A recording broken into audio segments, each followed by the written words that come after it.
Hey, this is Matt once again. Welcome back to another video. And this is another paid request, this time from Ben. Thank you so much for that. And for anyone who wants to send in requests, it could be a topic, reaction, re-review, review, list, news, movie, games, pretty much any type of video. You just send it either directly to my PayPal or join my Patreon. Both links are down below in the info box. And the video for today, Ben wanted me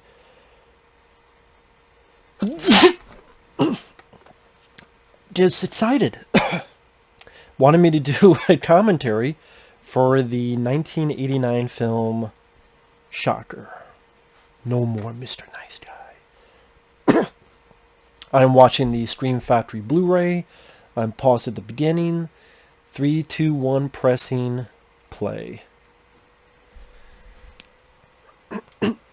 And I am a big fan of this movie. In fact, this is my personal favorite Wes Craven film.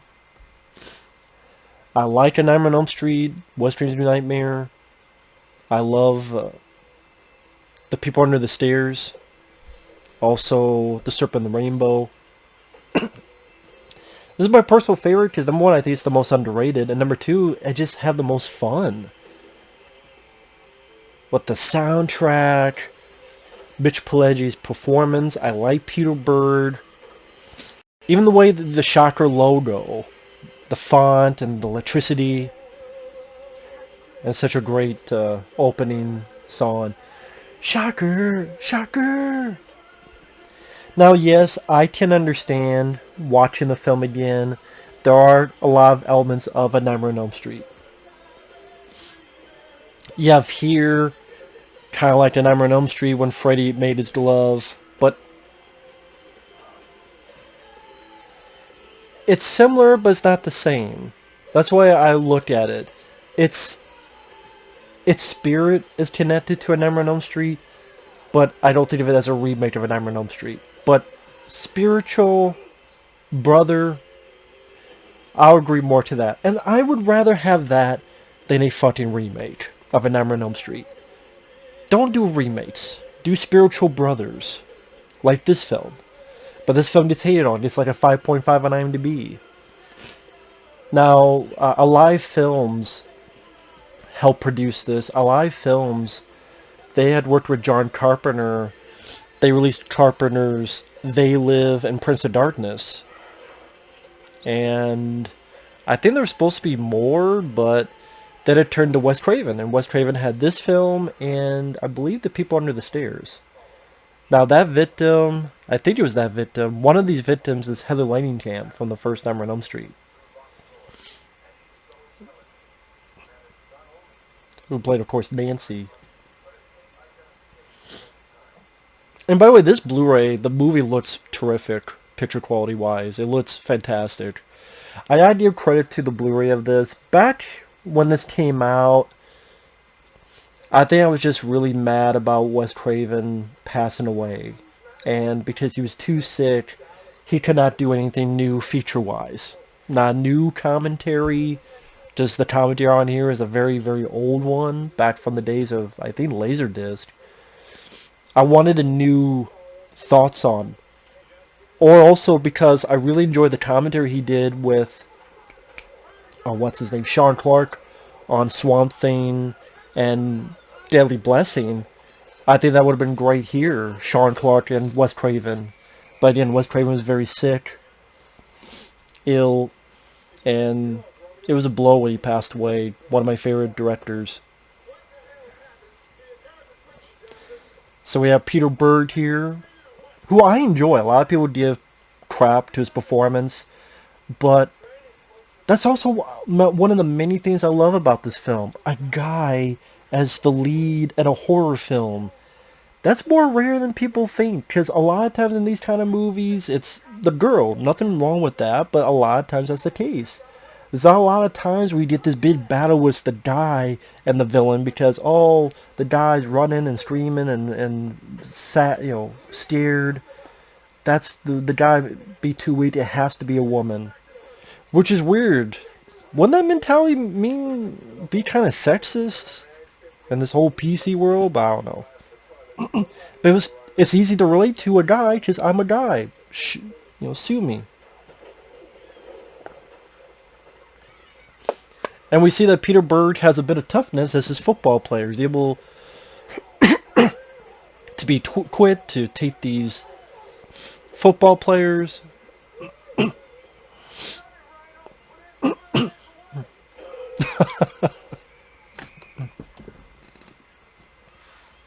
That's a great hit.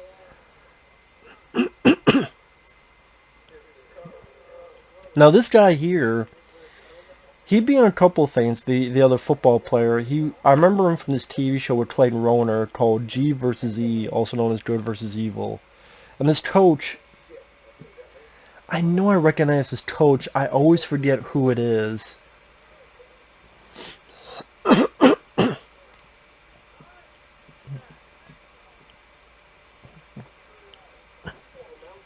There's Ted Raimi with the glasses. Of course, the brother Sam Raimi, and Ted was in a lot of stuff. He was on the Hercules and Xena TV shows.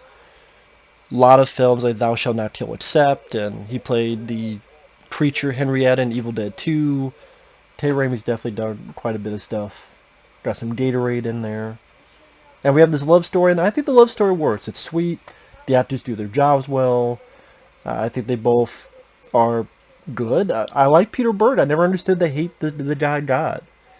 Of course, Peter Byrd, he would go on to be more of a director. I mean, he directed The Rundown with The Rock. He did Battleship. He did The Kingdom. He did Patriots Day. I think Deepwater Horizon.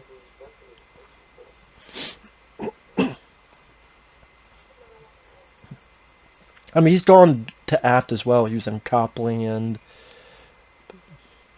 on many other films, but nowadays as a director, I think he did Lone Survivor, I believe.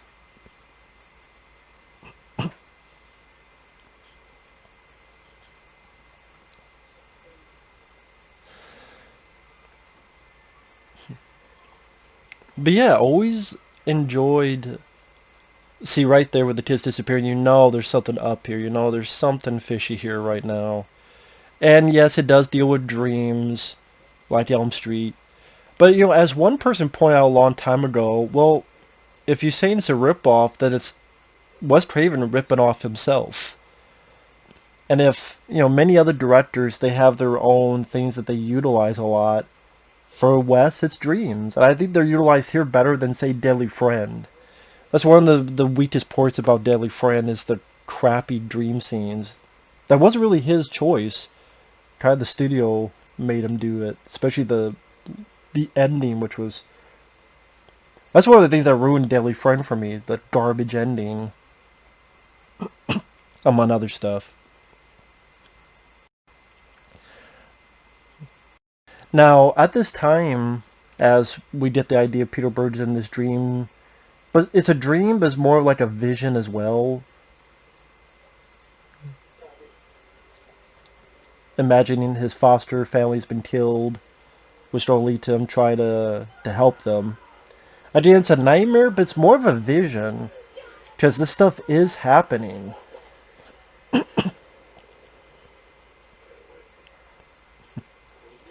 there's that limp, which you don't see when he starts possessing people.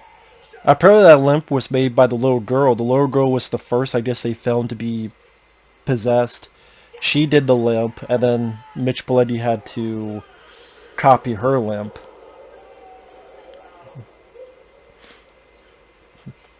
Now, Wes Craven at the time, and this is during the 80s, where before this he had done films like The Serpent and the Rainbow. The Serpent and the Rainbow, which I think is one of his best ones, with Bill Pullman and dealing with voodoo and Haiti. Serpent and Rainbow, I think, is fantastic. I love that movie. And that was decent at the box office. And apparently at this point, Wes, he had seen the success of the Elm Street sequels. To be perfectly honest, he was not getting a lot of money from that, because that's more now New Line Cinema. I think later on, Wes Craven got a bit of payday, and that's one of the reasons why he came back for Wes Craven's New Nightmare. But at the time, there was friction between him and New Line, and he wrote a script for Elm Street 3, which they changed. Which, I mean, there were elements that were in Elm Street 3 from Wes Craven's script, but there was other stuff changed. And I can understand why for the kind of film they were making. And, Chuck Russell wanted to do his movie at the end of the day. And Elm Street 3, it worked out for the best.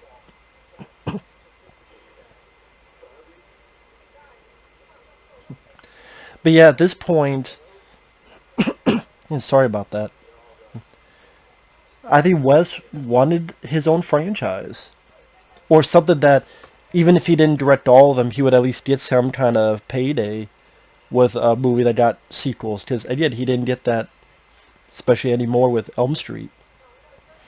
So, okay, they want to do that, let me do my own. And it didn't work out because this film, it probably made money based on the budget, because the budget for films like this were not that big.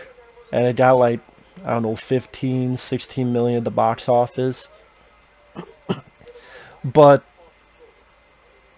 you also got to think, let's say it cost 5 million. Okay, it tripled. I don't know how much it cost, but I'm just saying, the way they look at it is, well, the sequel, let's say it gets half of that. What's half of 15? 7, 8 million? Do you really want to put in 3, 4 to get 7, 8? They don't think it's worth it. And then after that, in 91, you had The People Under the Stairs. Another one of my favorites of his. And he watches again. The Blu-ray is gorgeous. Why do I love this film so much? Why is it my favorite Wes Craven film? Number one, I love Peter Byrd. I can relate to his character.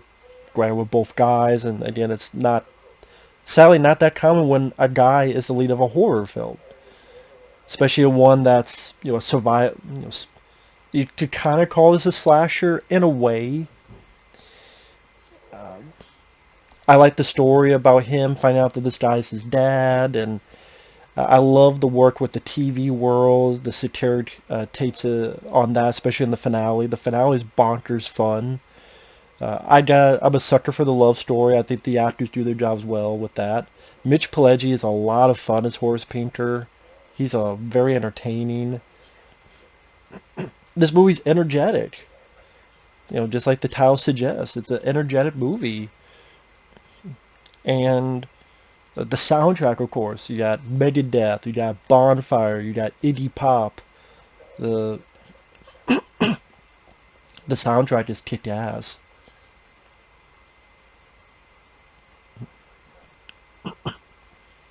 Like, here's Peter Byrd pretty much telling his dad, I saw this as a vision. Like, it was a dream, it was so real because it's more of a vision that he saw. And the lake is that father and son. Now, if you do like the film like I do, the Blu-ray by Stream Factory is worth it, because you got interview with Horace Painter himself, Mitch Pileggi. You got a featurette on the music, which was nice to hear. You got interview with the actress who plays the love interest. You got interview with the producer. You have the old commentary with Wes Craven. I wish there was a new one or an interview, but again, Wes was too sick. No Peter Byrd. For what I understand, he was busy doing these other movies. There's trailers, TV spots. Again, the picture quality works well. There's no screw-ups. So, it is a good release overall. Again, I think at the time, I was just so mad at Wes that he was so sick, and he didn't deserve that. From all intents and purposes, people always said Wes was such a nice guy. He was like a scholarly guy. He seemed like he'd be a friendly teacher. But no one had a bad word to say about Wes. He just seemed like such a generous, nice guy. And there's so many, I'm going to be blunt, there's so many pieces of shit out in the world that I'm like, why did that guy have to go? The nice guys are the ones that have to go for some reason. Sucks. It's not fucking fair. Now, starting off with early career, you had The Hills of Eyes, Last House on the Left. I could not really get into those for Wes Craven's filmography. I actually prefer the remakes to those, I'll be honest. But then after that, you had...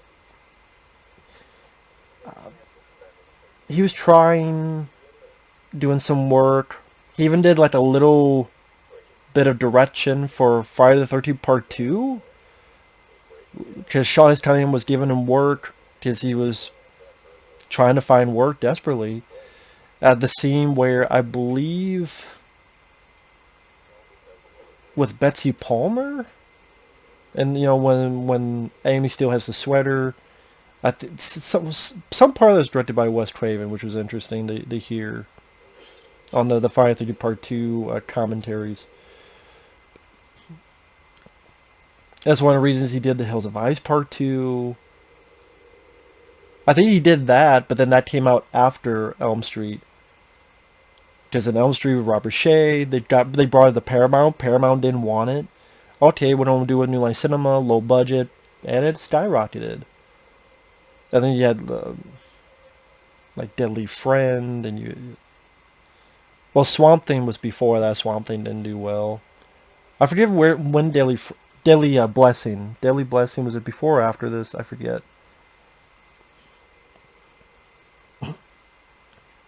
And then the 90s, like People Under the Stairs, Wes Craven's New Nightmare, I think those were solid, were some of his best. And then Scream in 96, and that catapulted him even more so. I always thought this was a cool look with all the TVs, all the different variety of TVs, all turned on to the same channel.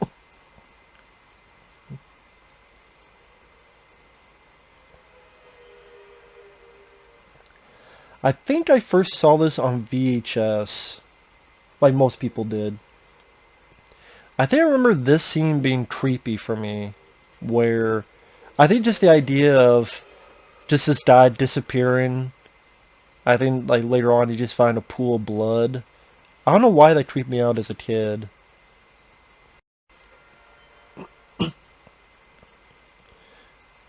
Maybe because it's one of those almost subtle things before it really goes fun over the... That's the thing. I think this is more of a fun movie. I never thought of this really as a scary movie. If you go in expecting a scary movie, I think you would be disappointed. To me, it's a fun horror movie. It's fun. You got...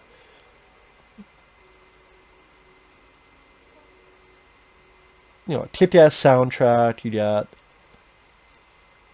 some nice style. Again, the production design thing is cool with all the TVs littered everywhere in the shop.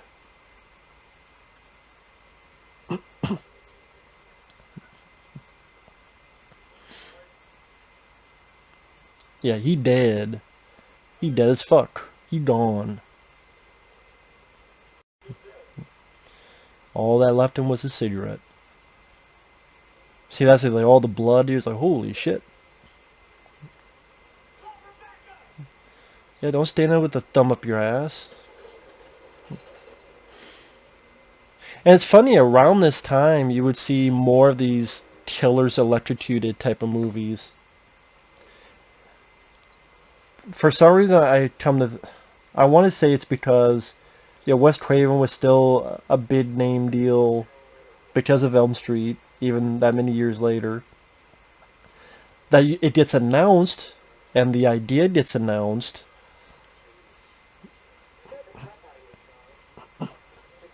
Yeah, I found your death. Nice slit throat.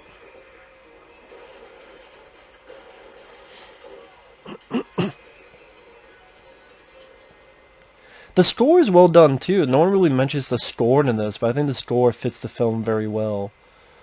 But I was saying, I'm sure that when this got announced, they're like, ooh, shit.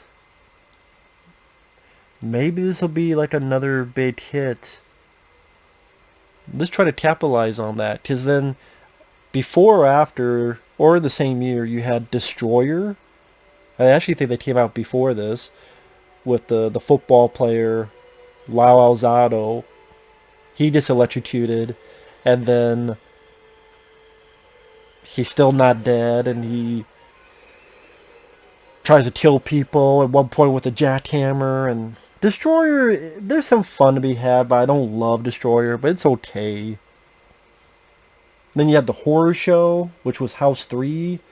You had Brian James executed, and then haunting cop Lance Henriksen.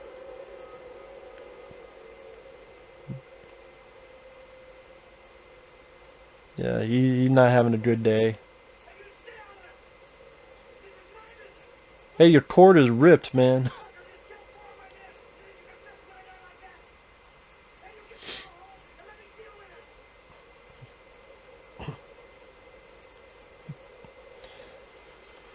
A moment frozen in time. But what the fuck was I saying? Oh yeah, the horror show, and I enjoy the horror show. I like this more, but the horror show, you have some nice work with Lance Henriksen and Brian James. My issue with the horror show is that there's certain gore that was cut out that I wish was put back in, and some of it is put back in if you get the uncut version, but not all of it, sadly. Also, there are times where it kind of doesn't know. Like, people say this film breaks its rules. The horror show, I thought, broke the rules even more so, where it's like, well, wait a minute. Sometimes he's in the real world, but sometimes he's in that world, but these people are dead, but they're not really dead. And Lance Henriksen's family is dead, but no, they're not really dead. Why are they not dead? It's just a lot of questions I have more with the horror show. Which I don't have a lot of questions when I watch this, but I still like the horror show. Well, Lance Henriksen and Brian James, they definitely make the film. Even though Brian James, that laugh, that a little bit like, eh. So that puts a few notches for me below this film, but I still like the horror show. Lance Henriksen especially makes that film for me, and the few TMB stuff you see, especially in the uncut version. And when Brian James is not doing that laugh, he's pretty good as the villain. Of course, establishing that vibing chair for later, for the more insane moments, but still fun moments. I imagine poor speaker behind here. He'll come out of my body like Jesse in Elm Street 2.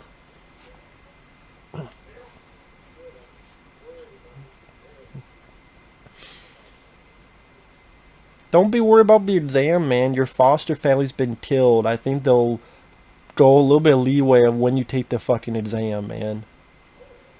Did that be a hell of an excuse to say, my foster family just got murdered? Sorry I didn't do well in the exam. Got a little bit of eggnog for the holiday season.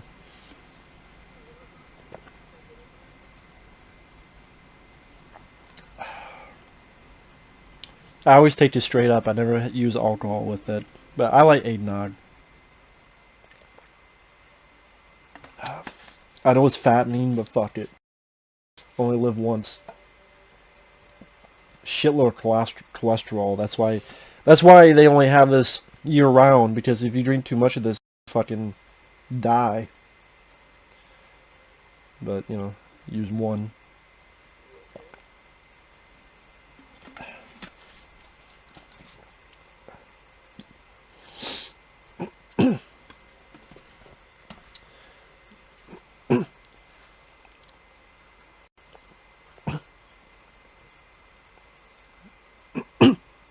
But, again, people are like, how the fuck could you like this more than Nightmare on Elm Street? I like Nightmare on Elm Street, but people always talk about Nightmare on Elm Street. Yeah, if I compare the two, I like the relationship between the hero and the villain. Like, there's more to it. You know, this father-son thing compared to the first one. I think I felt more closeness between him and his foster dad, the cop, more than Nancy and John Saxon. They work well together, but they do a bit more in this. Of course, the soundtrack, you know, the songs, which the only song I can remember What a nightmare! It's a nightmare! Which, I always thought that song sucked in Elm Street. And it doesn't have that stupid fucking Barbie doll coming through the window like the end of Elm Street does. And I do like the original Nightmare on Elm Street. Don't get me wrong. I'm just explaining why I like this film more. Just giving little tidbits here and there. People give credit to Nancy. People give credit to Helen Lightning Camp. Richly deserved. But no one wants to give credit to this Peter Byrd. This character. Yeah, they have a loved one that dies, just like Nancy, but I never felt bad when Johnny Depp's character died. I just go, wow, that's a cool effect. Here, I feel more for the death of this character. To me, I felt more emotional and felt more sorry, which is the intention. While again, when Johnny Depp dies, I go, wow, that's a cool effect. I don't feel that way here, because there's no cool effect. It's just finding her dead in this bathtub, and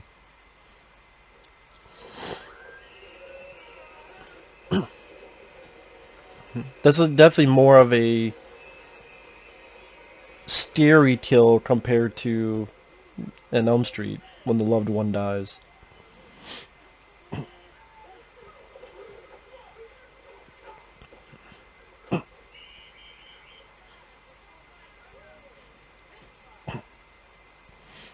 Now, apparently, Mitch Pileggi, when he got this, he went up for the coach, and they're like, nah, but you know what? How about Horace Painter? And so Mitch Pileggi,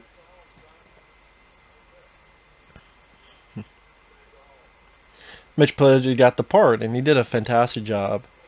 And it's strange later on growing up so much with the X-Files and being a huge X-Files fan,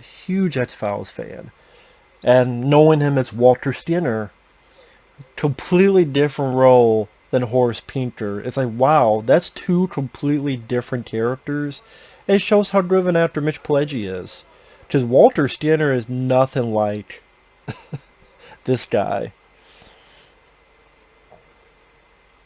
Happy birthday, Horace Painter. What a motherfucker. Hey, cops, you don't let him, you know. But at least the father does say, what the fuck you let him in here for? At least they do say something. But his was like,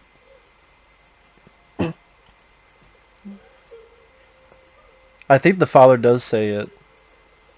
Michael Murphy. Yeah, what the hell you let him in there for? At least there's a line to explain something. But yeah, I felt more sorry for that than anything. At least Painter didn't damage her face. Open casket.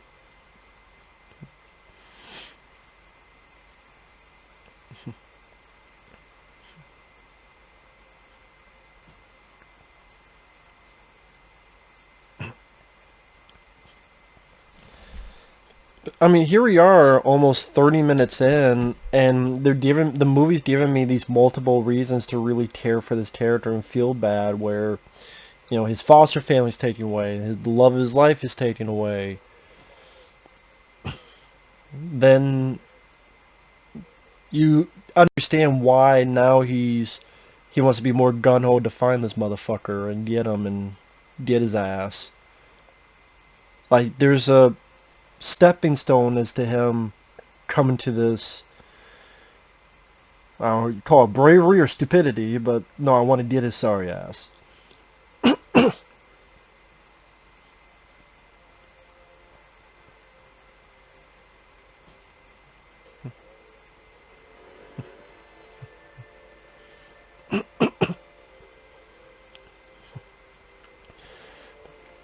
And you have your hero taking up the mantle. And I like that his buddies help him out too.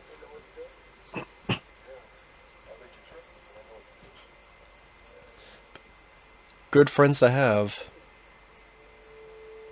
I wish I could remember who this other guy is. Again, I'm bad with names at times. He was also in this found footage Vietnam movie in the 80s. Actually might have come out a year after this. It was, or the same year maybe? Maybe it was 89? It was called 84 Charlie Mopic. And Peter Byrd's buddy here was in that too. Interesting movie. It's done found footage style, but it's not a horror movie. It's a Vietnam War picture, but done in that manner.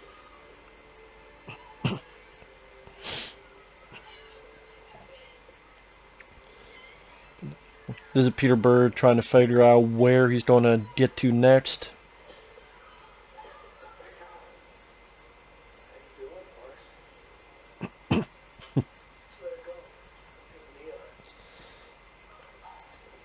And right there, I respect the character more because of his bravery.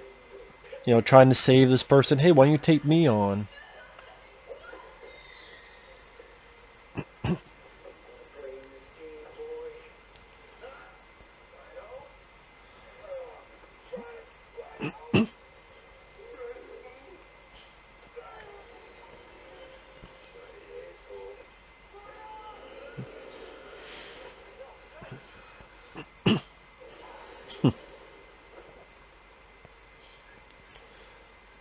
Maybe it's astral projection.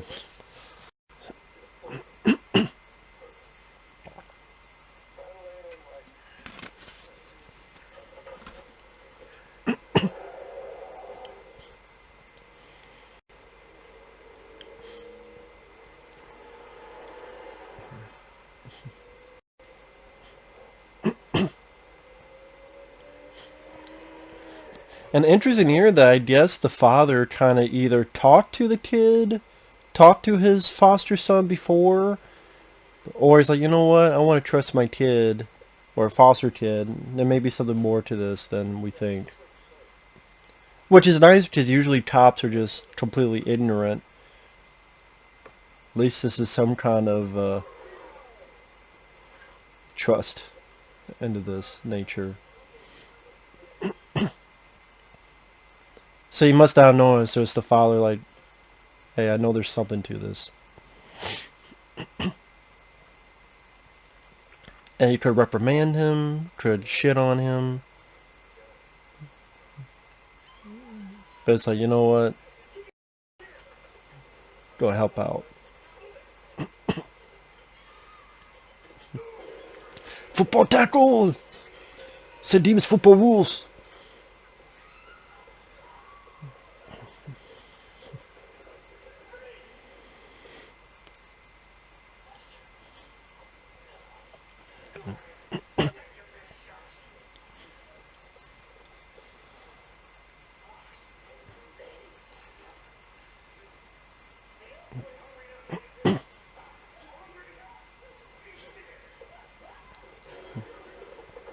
At least does save this girl, so at least, it accomplished something. That's another thing. At least it accomplished something. Wow, someone got saved.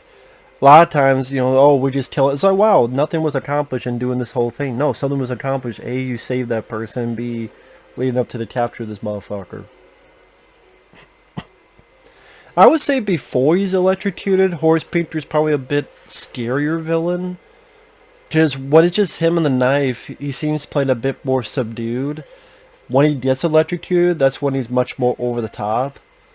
But I'm fine with that. I have no issues with it. It's just something I noticed. Like I did before he's electrocuted, he gets a little bit more subdued compared to later.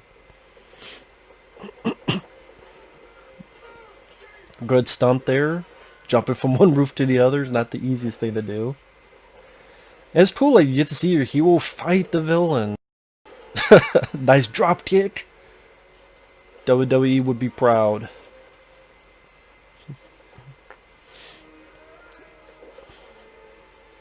Got a little suplex in there. Got a ball kick. Antenna foo. Fucked you with my antenna. Shit.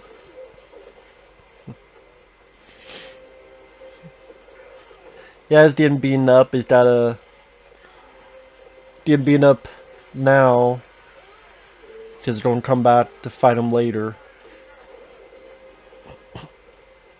But he's fighting back too.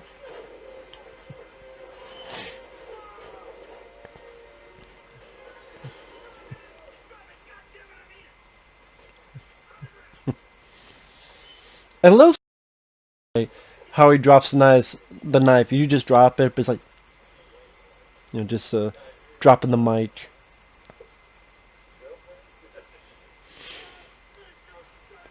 And again, Mitch Pileggi is just having so much fun. Just so much fun, so much entertainment of a performance.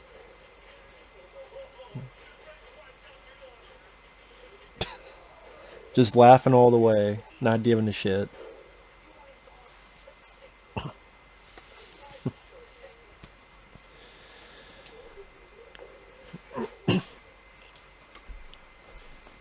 Now, the interesting thing about 1989, when you look at horror movies, it was a year of some pretty damn bad sequels.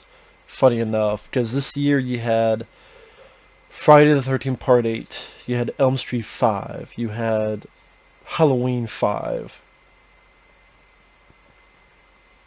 But then you had this movie, which, it's not a sequel, but I'm just saying, it seemed like if you're a horror sequel, you're just not gonna be that as successful to be as just the regular, like Leviathan was 89. I love Leviathan.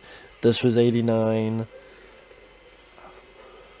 And then, not even talking about horror, when you get to the summer of 89, you had Back to the Future Part 2, Ghostbusters 2, Lethal Weapon 2, Indiana Jones and the Last Crusade, Batman. You had an insane amount of big movies to come out in that same time frame. It's just ridiculous when you look at it that way. And before the pandemic and shit, when you looked at the summers just didn't seem nearly as epic compared to that stuff. Now, of course, here you have the No More Mr. Nice Guy. I think this is a Megadeth. And of course, the original version is Alice Cooper. This is Megadeth's version. One of the things I think one of the things that really did help it out on VHS. People really get into the soundtrack, and people forget that music is such an important part of a movie. Because even when you just have people walk it, at least you can enjoy the music. So if you're not seeing anything interesting visually, then at least auditory-wise, you're getting into it. And then we get back to the action visual-wise. People forget both can be very crucial and important to a movie. I just think that gets underused. Or if they really want to try to do it, they just... I gotta stop this scene. Now, you see candles. Mick Jagger's lips pretty much gives him the power. Now, I don't know how that all worked. I don't know how the fuck Horace Pinter got that shit to put on his fingers. I don't know why this demon said, "You got it, baby." I think even at this point, Wes Craven and others knew they just wanted to make a fun horror movie. Like a fun popcorn horror movie. With how exaggerated and fun the special effects finale happens to be. Maybe you knew this is not going to be a creepy, steery, death-defyingly scary movie, but let's have a crowd pleaser movie. So you have moments of comedy, levity like that. And even this effect coming up with the lip. It's a pretty big effect, but it's a fun, like, ooh, shit effect. There you go. Just that. And then we get the fingers. I think this is finger licking good. Now, the MPAA, they made him cut out the scene where he actually spits out the fingers. Which, I mean, why?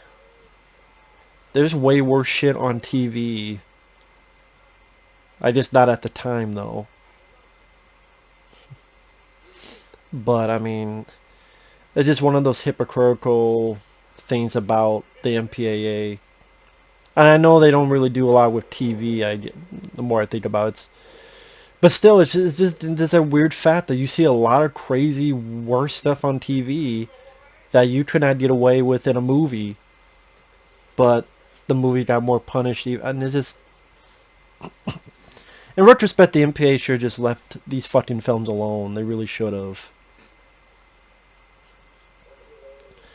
And it would have been nice if people back then knew the future and said, you know what, let's keep an uncut version of this film and hold it for possible release later. Like, if someone actually thought of that, man, they would be making some money. Like, you want the uncut version? Here you go. Give me 20. Give me 30.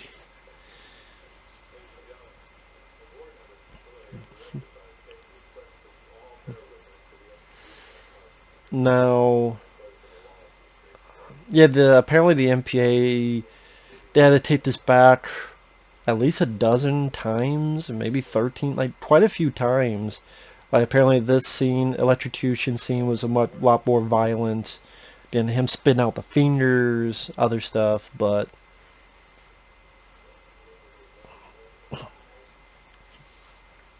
and for what I understand, originally there was not this speech for Mitch Pileggi, but I guess maybe we're gonna find out this information some other way.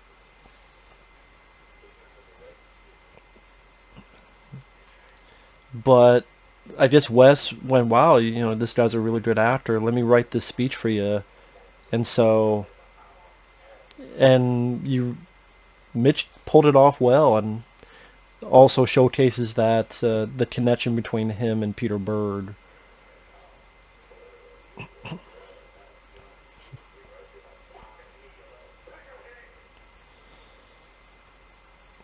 I like that shot of Peter Byrd. He looks like a lost child.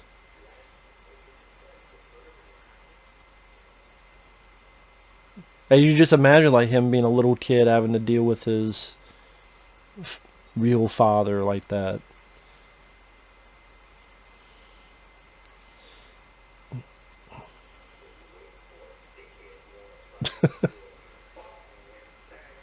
I love the gusto Mitch pulls into this. Now there's one bit cut out that was in the trailer and I wish was in the movie. Because if you watch the trailer, the camera will push into his face and go, yeah, no more Mr. Nice Guy. And that's not in it, which is weird because that's the tagline. It's the big part of the trailer, and it's not in the movie. So I do wish that little bit was in the movie. Like right before you get electrocuted, and like before he laughs and they electrocute him, no more Mr. Nice Guy.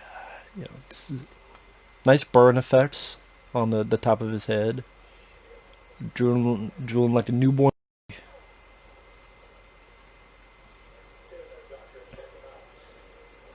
Check him out. Why? Fuck that shit. Why are you letting her do it?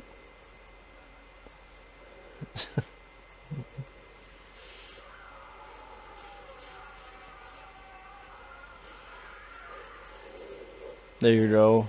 There she blows. Yeah, you definitely know some shit's hit the fan with this crazy shit. I was mentioning, movies where people get electrocuted come back. I mentioned, there was Destroyer a year before. There was the horror show, 88 House 3 the same year. And then a year later, you had The First Power, Lou Diamond Phillips, which I love The First Power. It's hard for me to pick which one I like more, Shocker or The First Power. They both have their... It's a fun double feature. I mean, The First Power, I really like a lot of its directing choices and set pieces. the killer jumping off the building, one shot, or using that ceiling fan to block bullets. Like stuff like that's really cool. And I love Lou Diamond Phillips in it. The only issue with the first Power is that it has this sequel bait ending. Kinda. Sequel bait, kinda. Which that wasn't the original ending. They made them shoot that just, wow, this is going to be a big film. Which, that's what studio gets for being stupid. Should have gone with the original ending. But,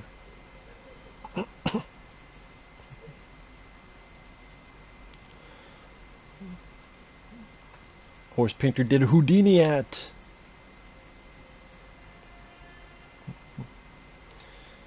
My spider sense is tingling. Where the fuck did he go, George? Where did he go? My spidey sense is still tingling. Why are they tingling? Where the fuck did he go? There we go. Oh shit. And then that sort of piano, I like that with the music. Fucking spontaneous combustion. Better than the outro movie Spontaneous Combustion. Okay, if I saw a body go through that, I would believe anything in the future. Because bodies don't do that. So again, if I saw this, whatever the fuck happens later on, I'd be like, I buy it. See, that's what I mean. This movie purposely has a sense of humor. When you have the dad going, that chair really kicks ass. Wes knew he was making just a fun movie. This is not meant to be disturbing. Hills of Oz, Last House on the Left is meant to be a popcorn fun horror action movie. And, with a sense of humor like that.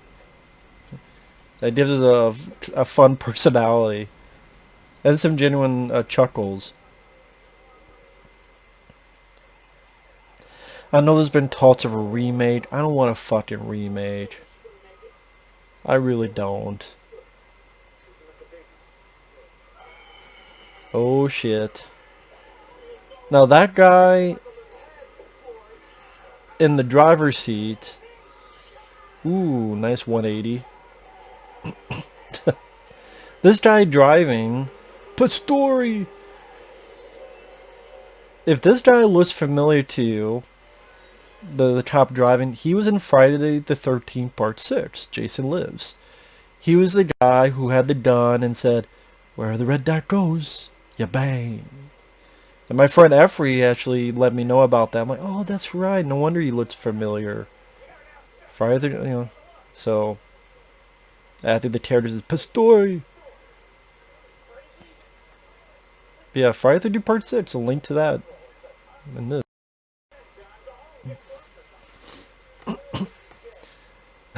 I liked his advice, go home, get drunk or something.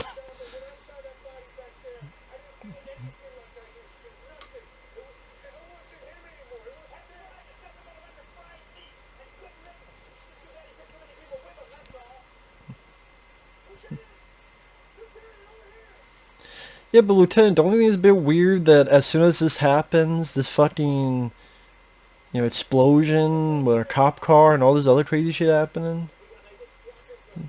There is now painters, and now we got the body hopping scenario. It was, a different take on, like, The Hidden. Later on, Jason Goes to Hell, The Final Friday. I mean, the first Power kind of did that as well.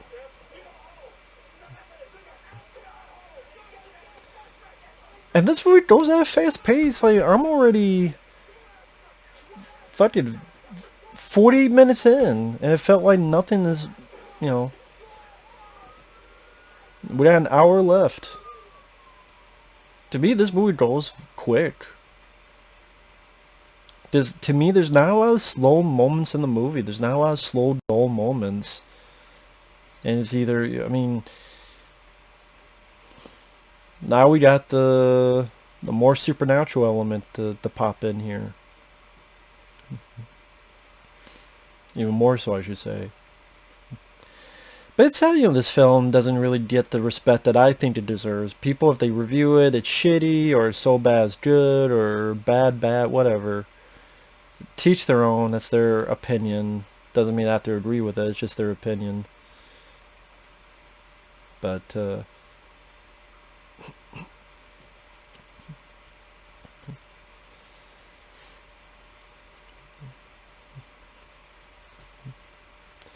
Nightmare on Elm Street gets the respect it deserves.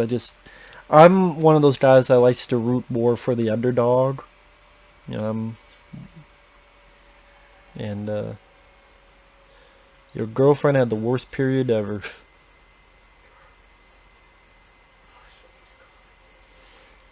You're talking to your dead girlfriend and she ain't happy.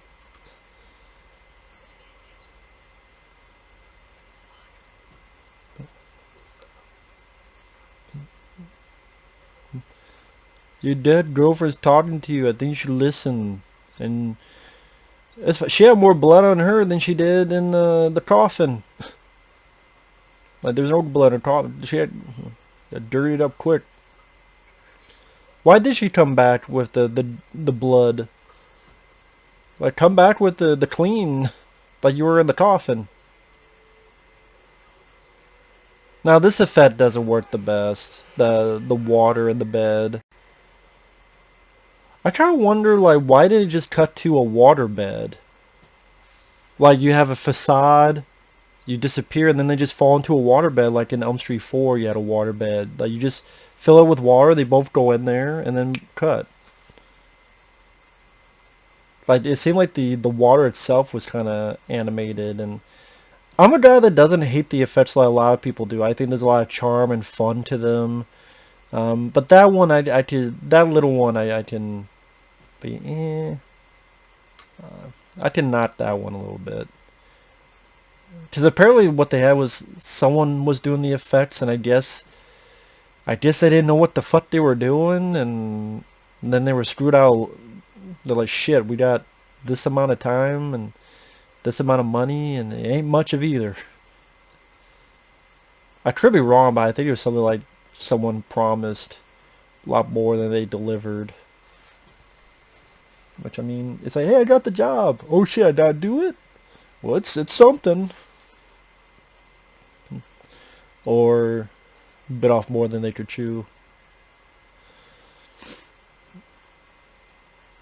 I know my friends Mike and Effrey are big fans of this film, and I think like Adam Green and Joe Lynch, they've done a commentary on this film on their Movie Crypt website, and they seem to be fans of the film.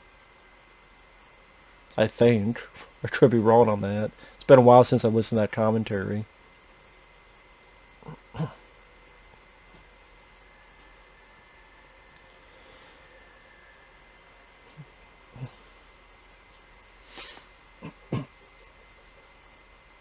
Keep a knocking, but you can't come in.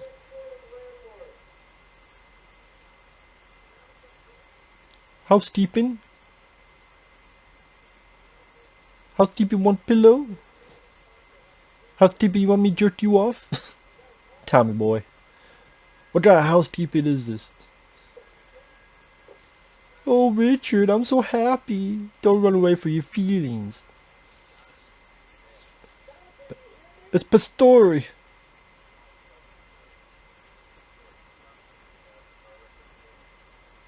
Thankfully, at the same time, he got the phone message.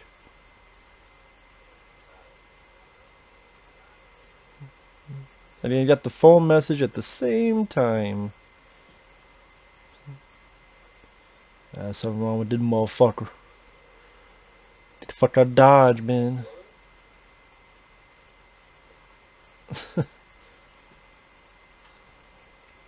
Got the bullseye. And that's what I mean. It becomes in this fun like chase scene where it's just from one buy to the other. It just goes. It's a pretty fast-paced film. Now we're on the run, and again, these action set pieces. When I say action, it's not gonna be fucking Michael Bay shit. I mean, but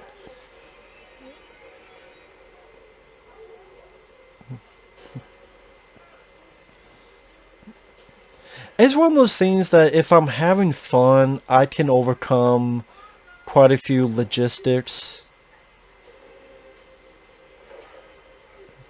It's just how I am.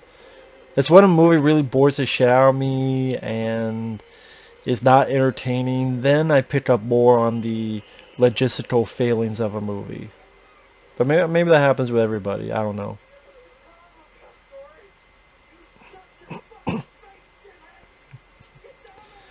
He thinks it's pet store. Well, I mean, I guess, do you go right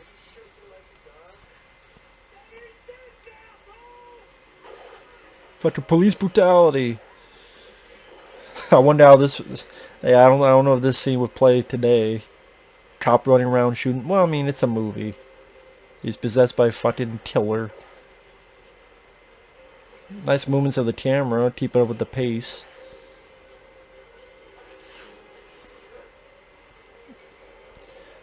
When I'm talking about logistics, it's always like, okay, well, if it's his spirit, you should have picked a better body, you dip. Why is he limping when he goes to each body? Like, why does it limp? I mean, if it's a spirit, again, there's those logistics you think of. Well, why does he limp as each person? Like, it's a spirit. It's not his actual body is gone. Why is his spirit limping when he's into these different bodies? I don't know. I mean, I just...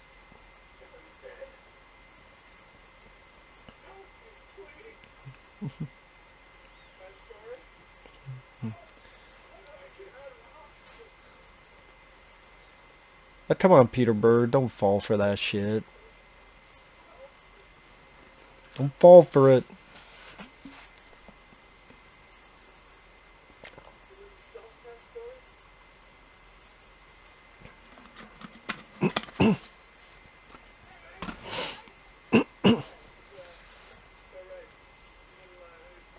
Holy shit.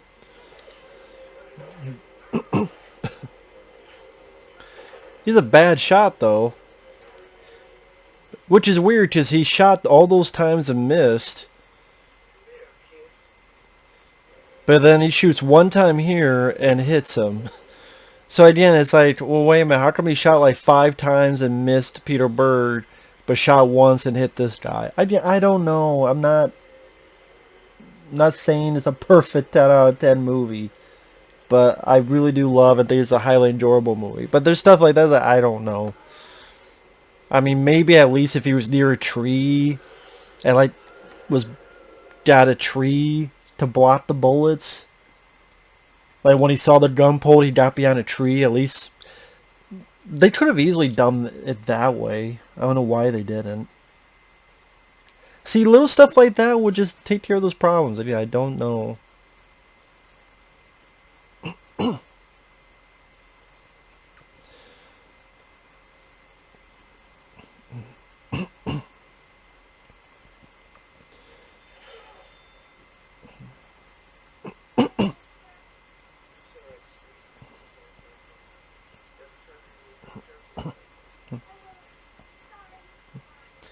So I like to establish that the little girl here is very sweet and kind and apologetic, to then really showcase the difference when that pops up later on. Like the total like 180.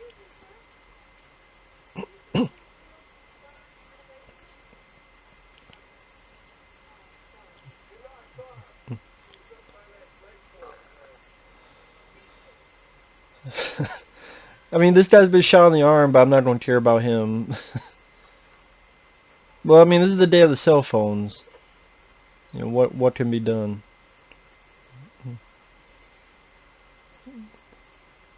This little girl looks familiar. I'm sure I've seen her in other stuff. I don't know what, though. Maybe not. I mean, she looks familiar. You have a little girl in a fucking construction truck.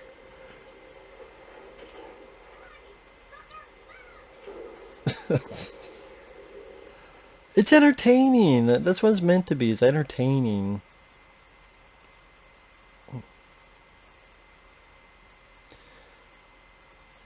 Man, people, you need to move your ass more. Get out of this fucking park. What the fuck you doing back here? I thought you were leaving the park. The fuck you doing back here? Leave the park. What are you doing?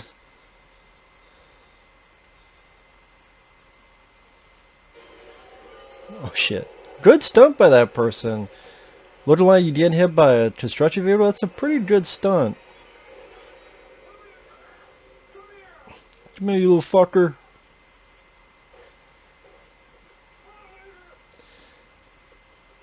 It's like, don't do that, man. Don't do that. You look like a child molester.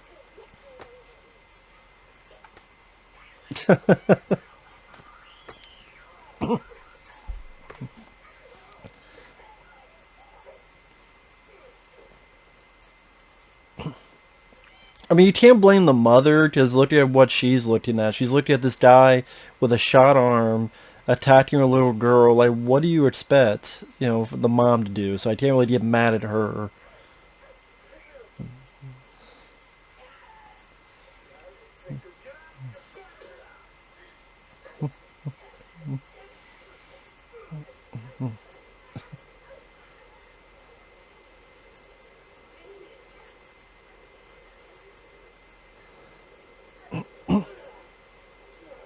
I know these effects are not state of the art, but it's 1989, low budget, and they're fun. They work for what they have to be.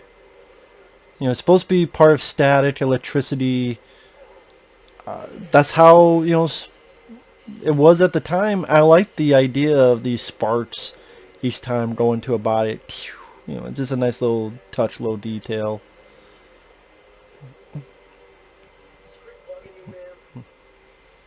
Oh, this isn't gonna last long. Boom.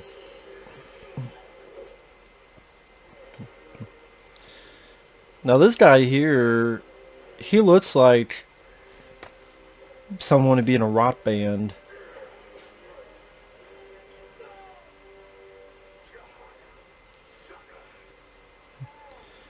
It's like a young D. Snyder or something.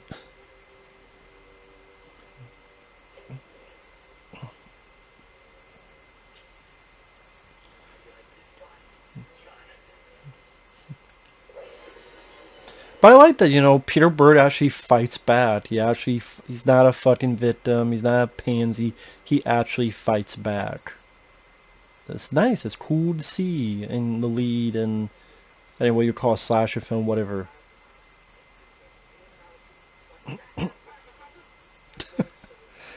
I love the coach is pretty. Oh, in the end, there's Ted Raimi once again. I want to see the cast list, because some of this is bothering me not remembering who these guys are.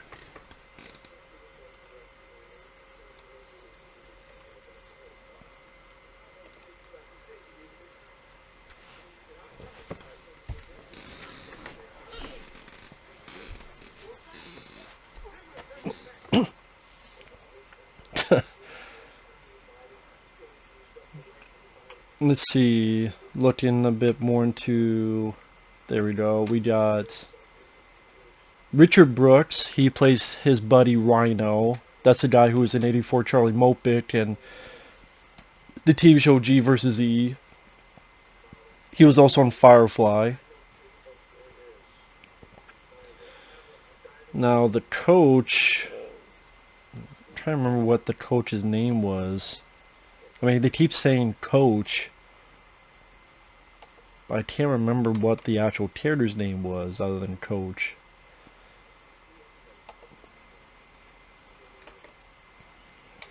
Let's see.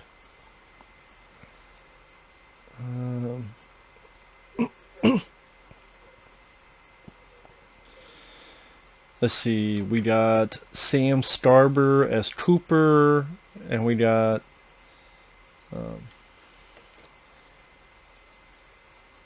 that's funny, on Wikipedia it names it twice. Sam Starber as Sidney Cooper, blah blah blah. Sam Starber as Cooper. So Wikipedia for some reason decided to name them twice. Okay, the road worker, no wonder he's a rock star. He was the guitarist from Alice Cooper's band, Kane Roberts. So that was the, interesting, okay.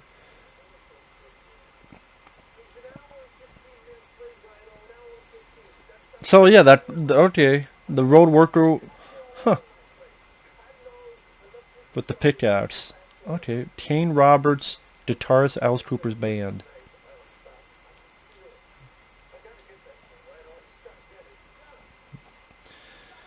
The jogger that got shot, that was Jonathan Craven, Wes Craven's son.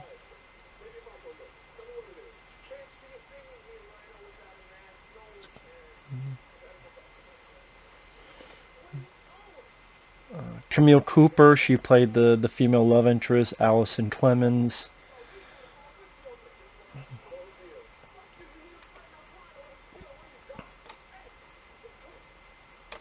I'm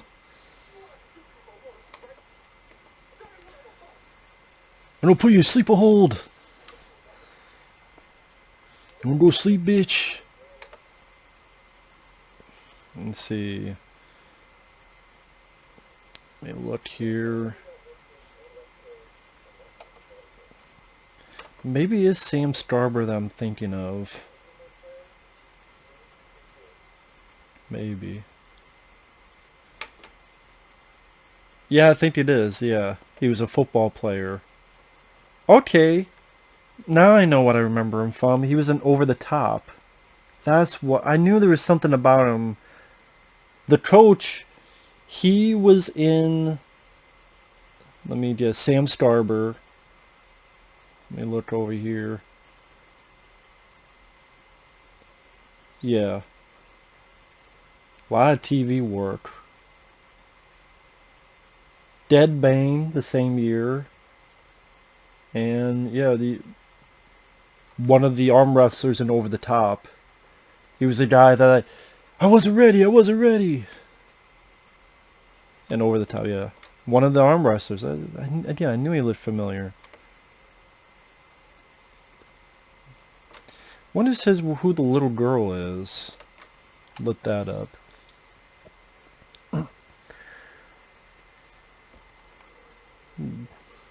Damn, this room's all... Let's see. Who is the little girl? I don't even know if she had a name. Lindsay Parker as little girl. That might be it. Lindsay Parker. Why does she seem familiar? Let me look. That's why. She played the little girl Cindy in Critters 2. She was the one that Scott Grimes saved when the critters were going after her and like grabbed her. And then the sheriff... Bah, bah, bah, bah, bah, and yeah. Okay, so she was the little girl in Critters 2. I knew she looked familiar.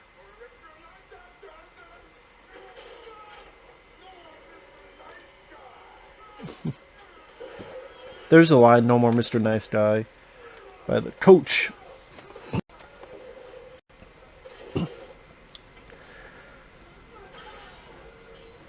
Tell him to go over the top again. You beat him in arm wrestling. He lost last time to Stallone.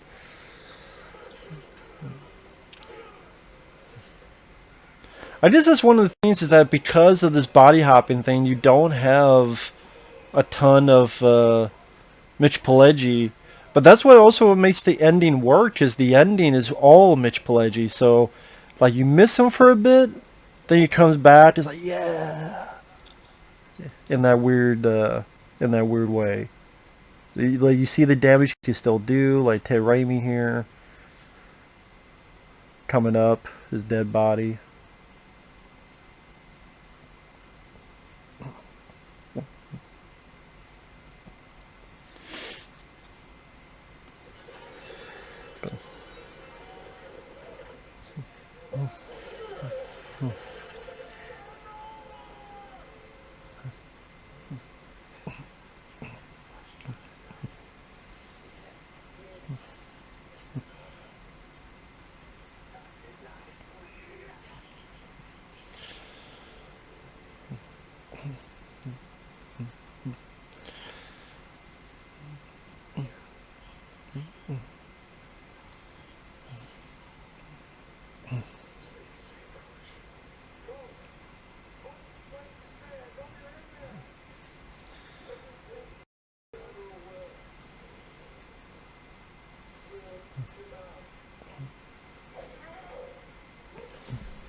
I like they do this thing with the coach, is that he's trying to will him out, and he's trying to do the best that he can. I wonder if the name Jonathan is because of his son, Jonathan Craven. I wonder if he named the lead after his own son. I do wonder. Because I didn't realize, that's right, Jonathan, the name of the Peter Byrd, and then Wes Craven's son name is Jonathan. So I do wonder if there's a connection there.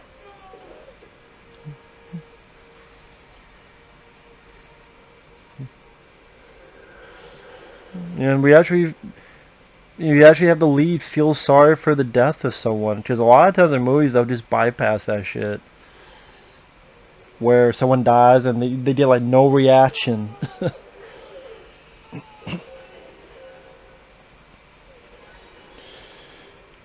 I have a feeling people laugh at the whole like ghost lady, the way she looks in blue.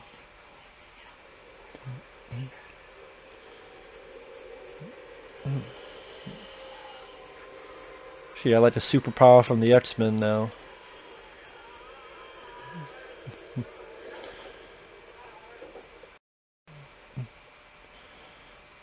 If you didn't do that, why don't you just stay with me for the whole time, lady? Stop fucking around. And yeah, if you can stay like, if you can do that the whole time, just do it here. You know, just stay. Do that while I fucking kill him. Whatever the hell.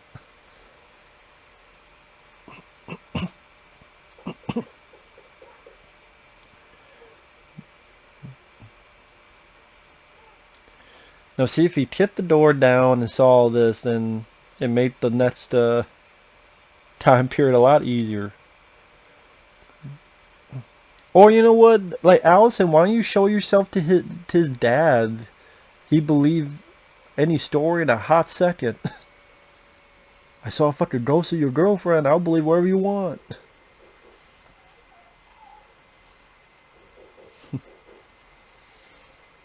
Yeah.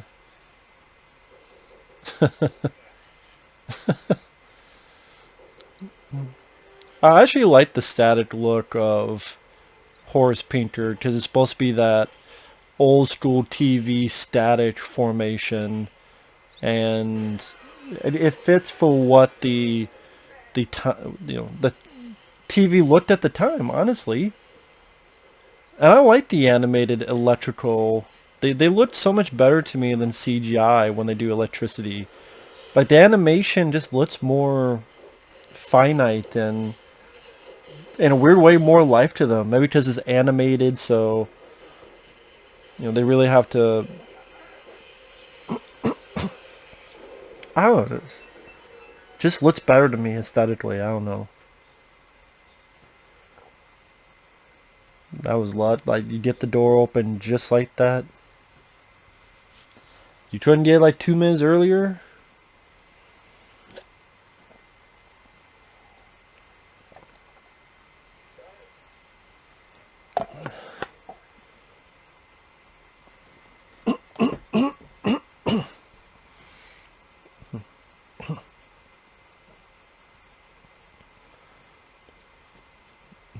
Now, of course, Horace Pinter's in the electrical system. That's why the lights are blinking.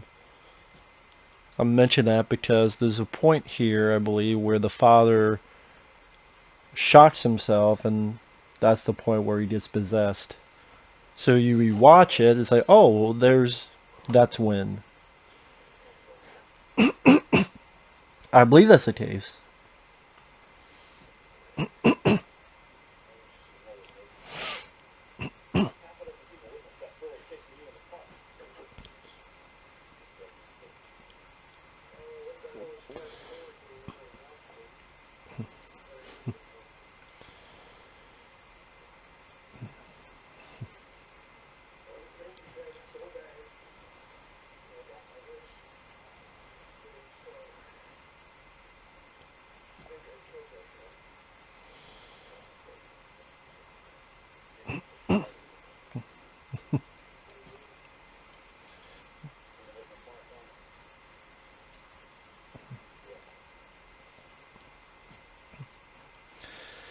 You're not going to ask why he's got blood all over him? Whose blood is that on you, man? What the fuck you got blood on you, man?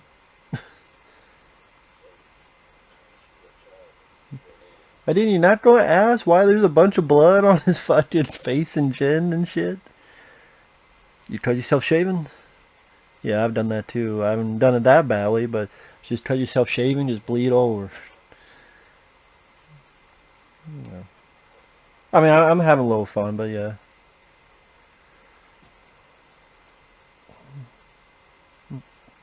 Good detective word. Now he notices the body. I thought there was a moment where he gets the light. It's like, pew.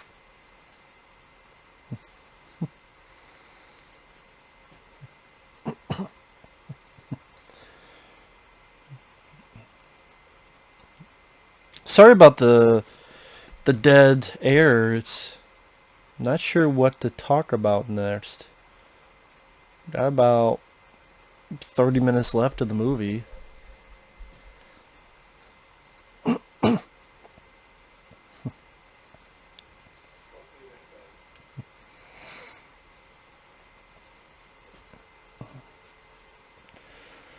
What do you expect, man? You're sitting there with a bunch of dead bodies and no proof. What the fuck did you expect?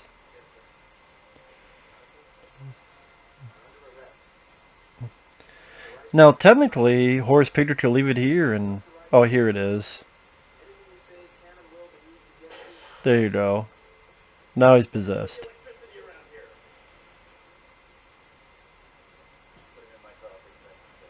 And there you go. I mean, technically, he'd be arrested for these murders, so well, he could very well go to jail. So Horace Pictor could just frame him. Get butt fucked in prison for the rest of his life. But,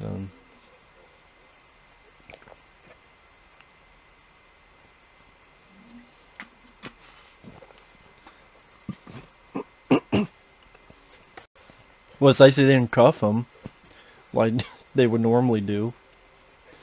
Got any handcuffs?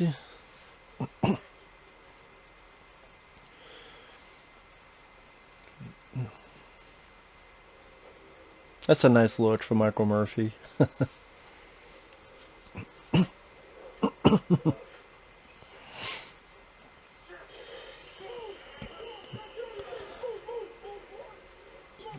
Go do it, Richard Brooks.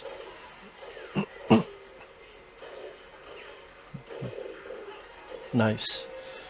Touchdown, asshole!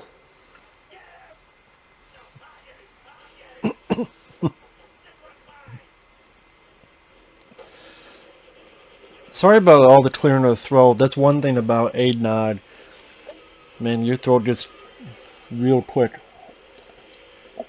dried out.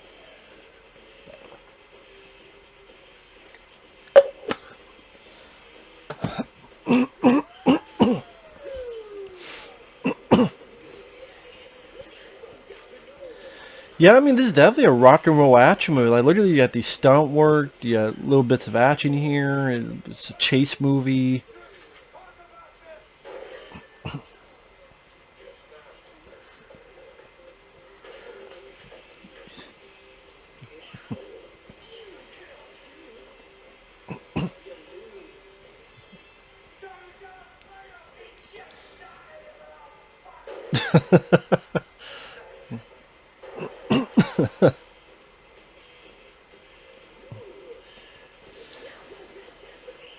You shouldn't die, little fuck.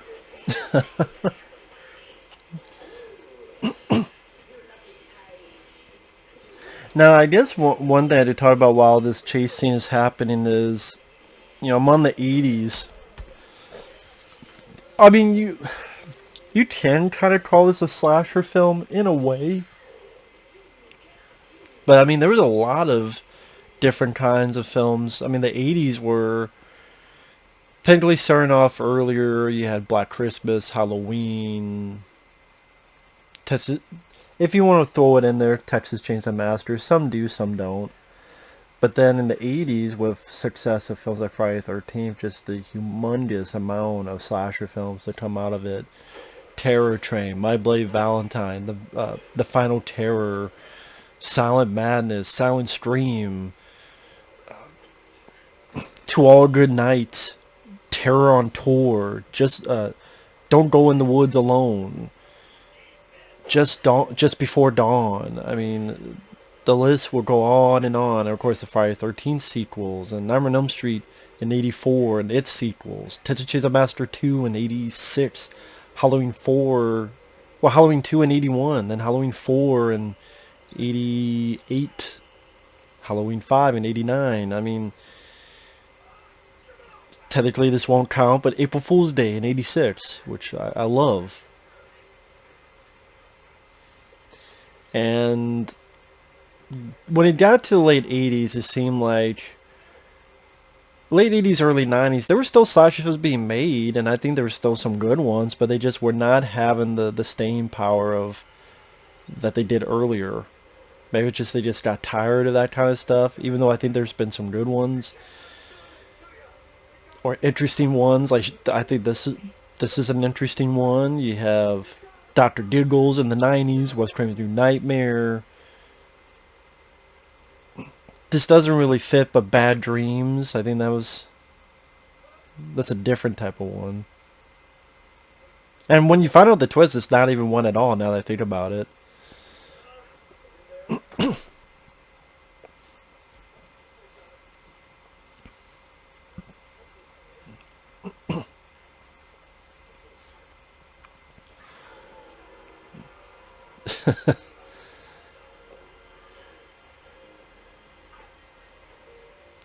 Now, more than likely, this was on a stage and in the background. I think it's just kind of one of those screens, and you just project. Probably just a projection of, the cityscape. You could kind of tell with the HD that, because in these wide shots, well, I mean, it's a different angle to be truthful, but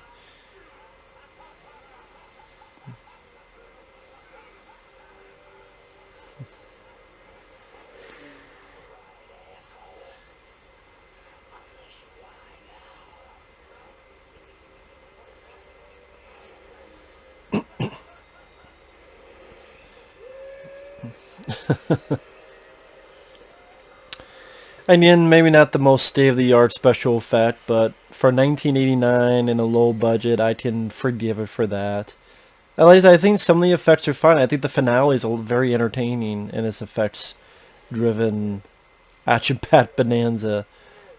Moments like that, again, it's not the strongest, but I did give leeway. I think they did what they could with what they had. And I'm enjoying so much of the rest of the film that I can forgive that. These little nitpicks here and there.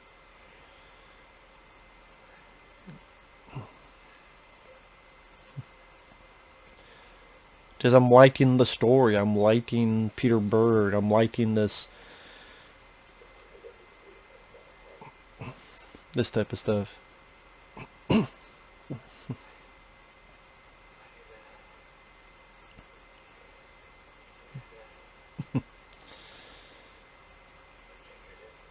I actually think it's a nice scene that he faked out Painter by making him think he had a bad heart.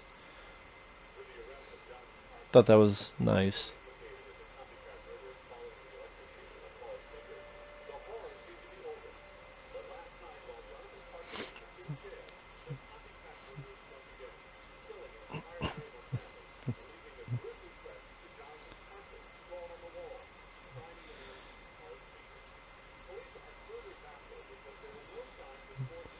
See, now that... See, and that's an interesting idea, like the fact that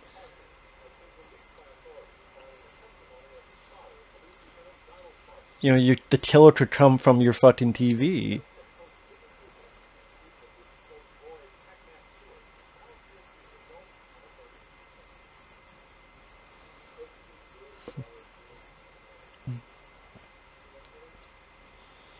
Sorry, I'm now just watching the film. I'm supposed to be doing commentary. Don't. Hey, Matt, it's great watching you just do this. Yeah, I know. I apologize for that. But kind of nice little idea that the whole football team is with him and this sort of camaraderie. I don't know, something about that just, it's not normal. In a good way, I mean that. So it's kind of cool. It's a little bit different, and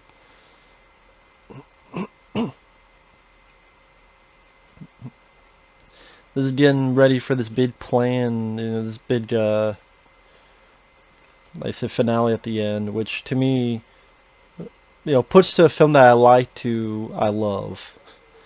And it just goes insane in a good way. Creative, going through all the different channels, is not something that you typically see, and let's just say a whole hell of a lot of fun. Let's say with the Blu-ray, I wish there was just more features, but I'm greedy like that. I mean, whether it be even someone like Richard Brooke, the buddy here who plays Rhino. I think I keep getting his name wrong, but like him being interviewed. I wish Wes was not as. I wish he didn't pass away. I really didn't. Not just because of this, but just seems like a good guy.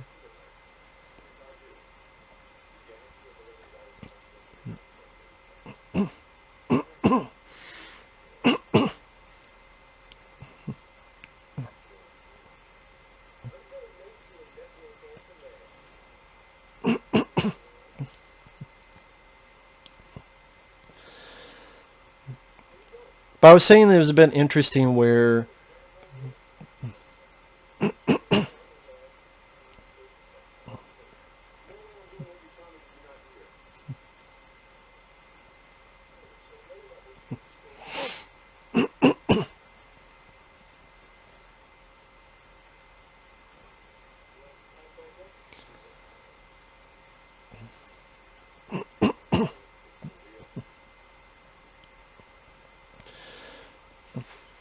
but God,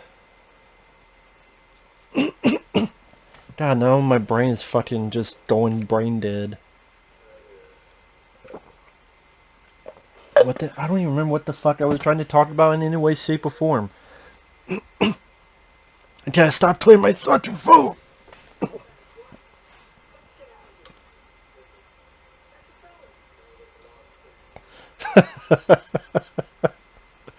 I just like that. Pick the lock. That's That's a felony. No, that's a lock. Pick it. Just I forgot about that line. Pick the lock. That's a felony. No, that's a lock. Pick it. I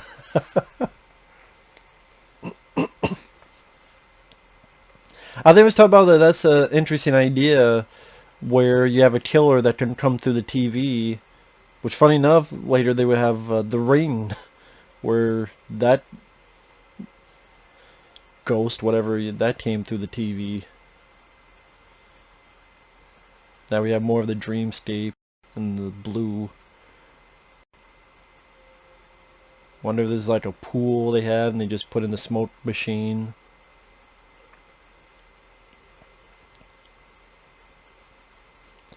Try and find the little medallion.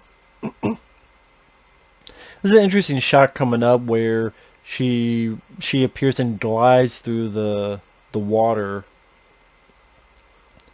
The next time it's during this, there'll be like a close up.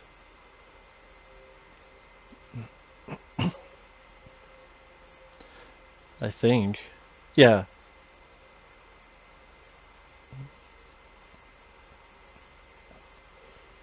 That'll be the next one. That'll be one of. I mean, but anyway, there's a shot coming up where I guess she kind of glides. Makes me go like, I wonder how they did that. I guess she sat in something and they just like.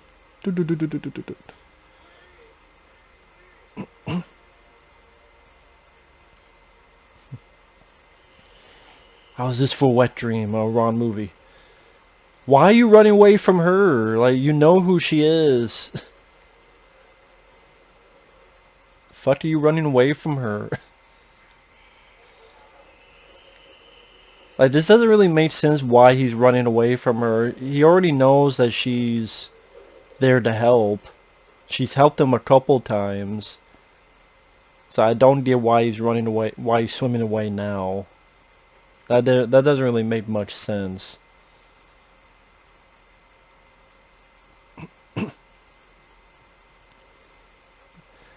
That's a nice little thing, like, so a little thing, but having the TV move, like, this is when you had those big fat ass TVs. Horse painter ruining my fucking Natural Geographic show.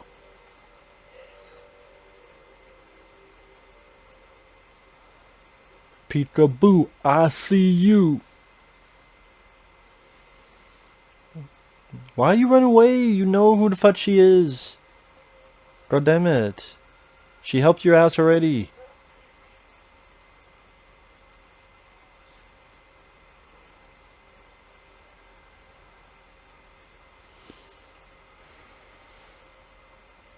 Of course, like most guys, once there's a woman, you don't go for it, even if she's dead.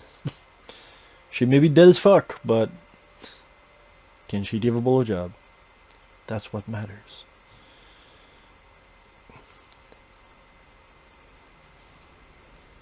See, I guess that's what she needed to do before, just kiss him. No time for love, Dr. Jones. We got some shit to do.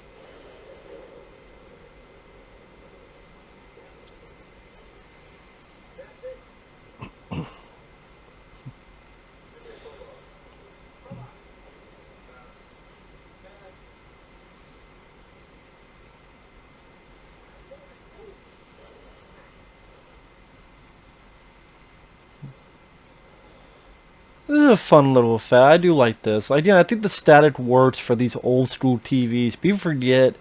Nowadays, people don't know what the hell static is because you never have static on a TV because it's, you just have either a black screen, no signal, or blue, whatever. But back in the day, when the TV, when there was nothing on, it'd be the snow, what they call snow, and then you don't have that.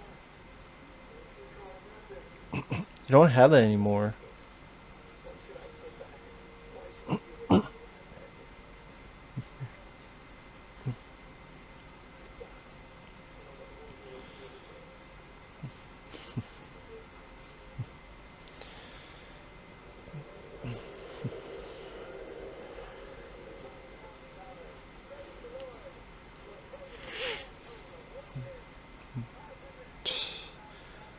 These fucking reverends on TV, they get $1 million.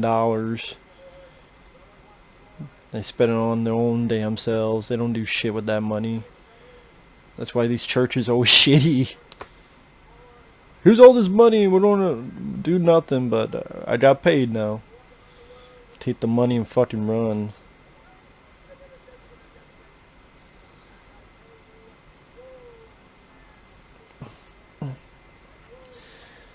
But yeah, Wes Craven later on, I mean, like I was talking about the nice people under the stairs. I think is a really solid film, and I got a Blu-ray from Stream Factory. Wes Craven's New Nightmare, I think, was a nice, different take on Freddy Krueger. Stream changed the game. The sequels, I mean, Stream 2, I actually don't mind Stream 3. A lot of people hate it. Stream 4, I could not get into at all. I don't... Why the fuck are we going to get Stream 5? We don't even have Wes anymore. You want to do Stream 5.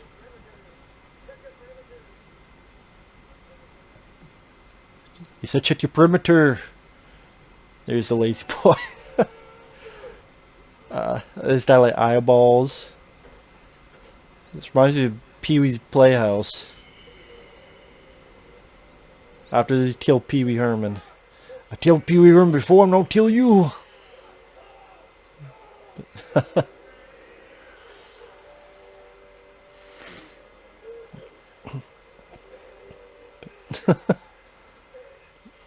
Again, such a just a interesting, weird. Sparkline's gonna kick this ass, boy. Your ass is grass. Get the fuck out here.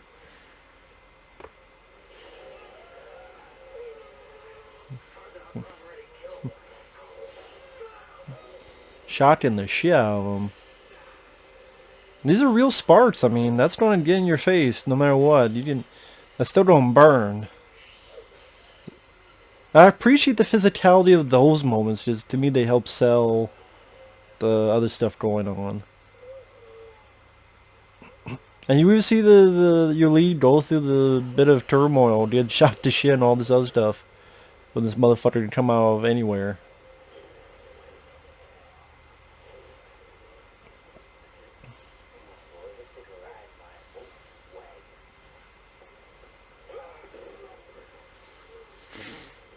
And you get the idea that he just really wants to make this guy, his son, suffer.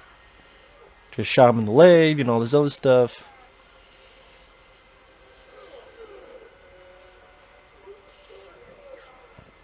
Destroy like a vampire to a cross. Some people think that's cheesy. To me, I'm a sucker for that kind of stuff.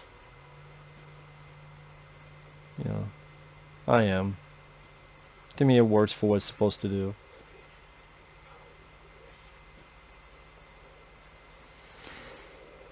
See, an alternate ending, his head would just go right through the TV.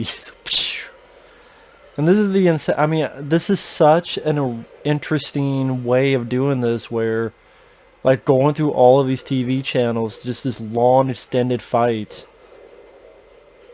through all these different, like, who knows that guy? It's just so quirky and original. Beaver, hey Beav. It just, of course, you got the music videos.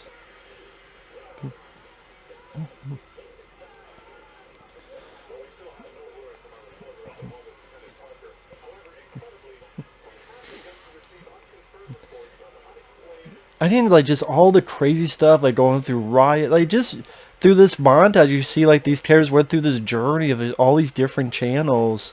Kick his ass. And it still has a humor to it. But and he's got proof. He's right there. That's the way it is. I've used that so many times since then. That's the way it is.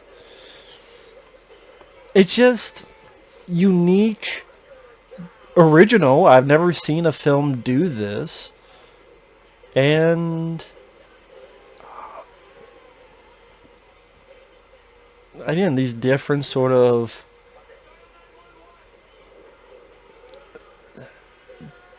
just bonkers. And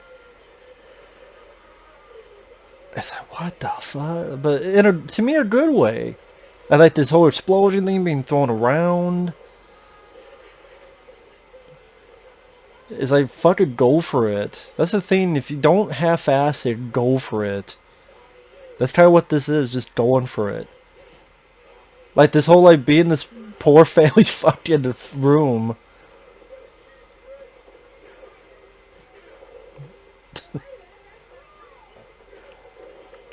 See, I didn't right there. You just have that. This is absolutely satiric.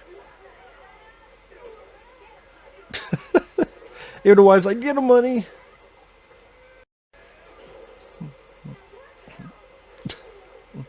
Hey, lady, this is a serial killer. He just.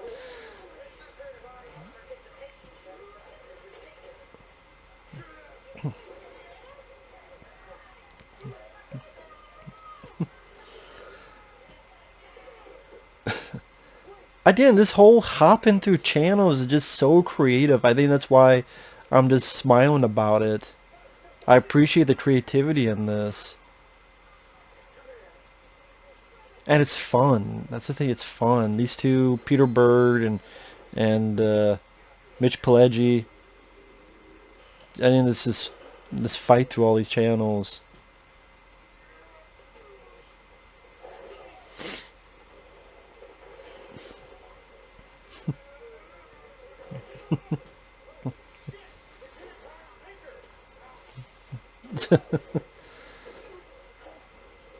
And they're getting their hits in back and forth.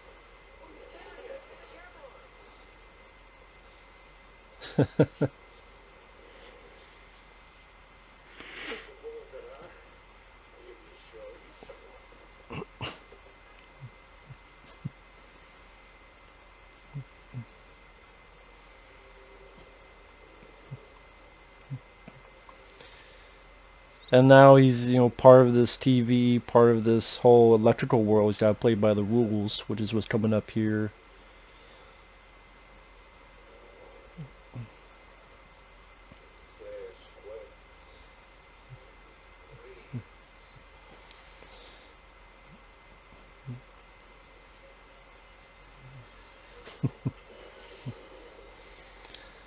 As that reaction, I think, that gets me with, hey, what the fuck? Just incredulous. What the fuck's going on?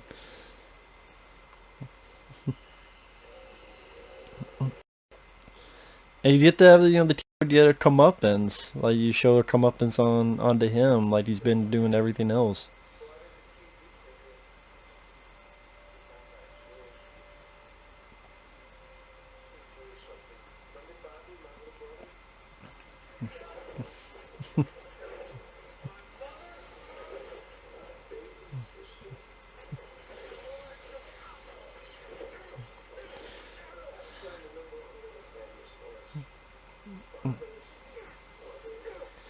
And interesting that Wes has this, you see it all from the TV perspective.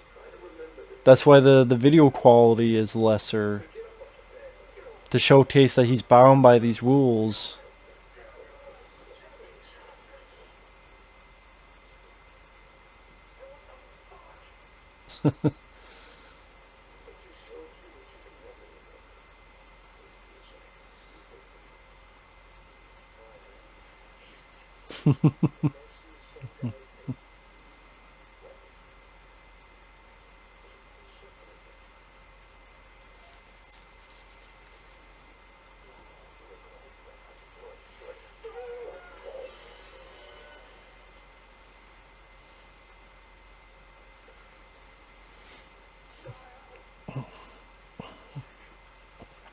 See, now I'm just watching the film. I'm getting sucked into the film. That's what happens with me.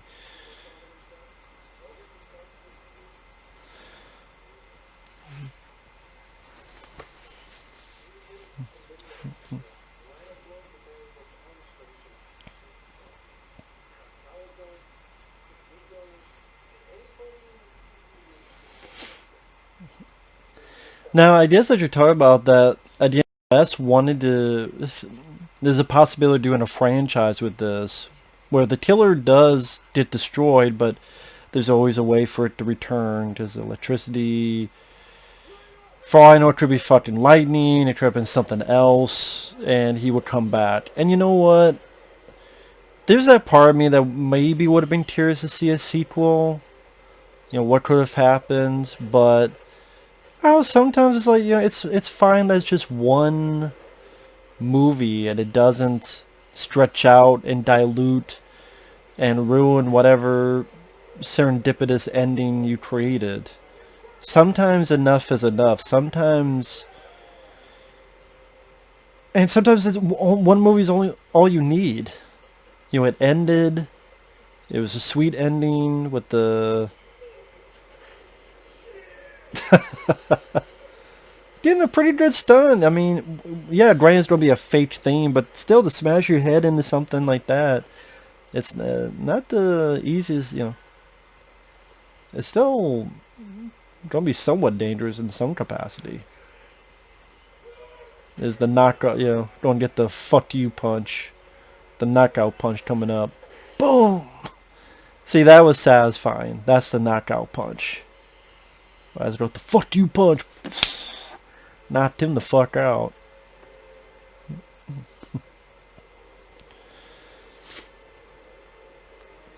And that's actually nice putting it there, because that means horrors cannot go into that camera.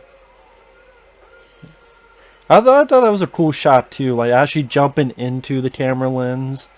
I thought that was actually neat.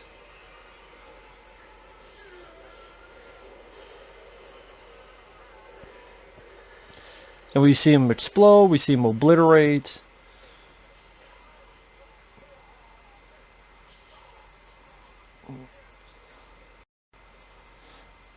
I mean, you have this faint voice and yelling here.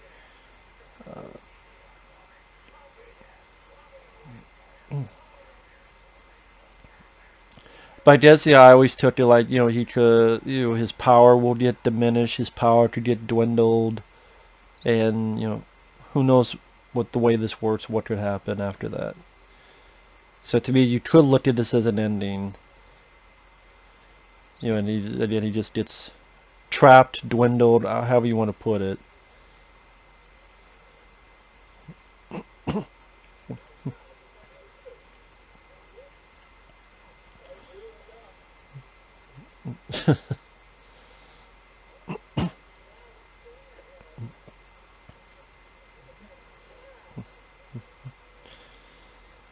I think that neighbor was actually Wes himself.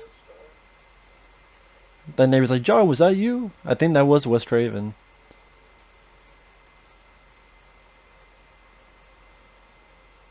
You got a little bit of a heart there. Thought that was rather sweet. And then it ends on my favorite song in the soundtrack, Bonfire's Sword in the Stone. Which I know that song was originally Kiss, but I actually like this version more. Bonfire's version I like much more than Kiss's, actually. You are the sword. No, no. I am the sword.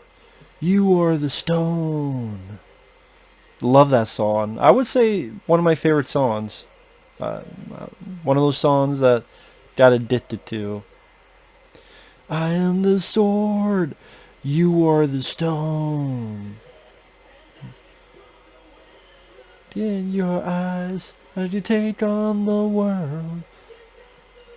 I feel the power roaring to my bones. I am the sword. You are the stone. And we're playing alone. I am the sword. You are the stone.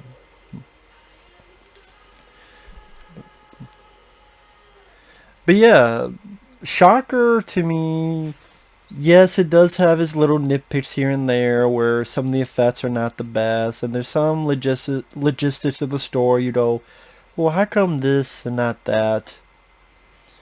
I can give you that, but with that said, to me, it's a fast-paced movie. This is almost 2 hours. It went by very quick. It has a lot of fun, like action, chase sequences. Mitch Pileggi is a ball and a half as Horace Painter. Peter Byrd, very likable lead. And you have satisfying moments like when he gets that and just gives the knockout punch, and the bonanza going through TV land, creativity, the the cast doing their jobs fairly well, where I don't think there's anyone that did a bad job acting wise. I really don't. The soundtrack kicks ass. To me, a fun, entertaining movie that deserves a lot more than it's gotten, deserves a lot more than the fucking 5.5 at IMDb. I think that's weak as hell. I really do. I don't think it deserves that one damn bit. Again, there's a lot of good work put into this, and people want to compare it to Elm Street. I mean, it's fuck a little better than 5, fuck a little better than the remake. I mean, there's plenty of movies that ripped it up. I mean, and Elm Street was created by Wes Craven, so it's fine with them taking a few liberties from that as inspiration from his own creation. I mean, how many fucking novels did William Gibson write that were in the vein of cyberpunk?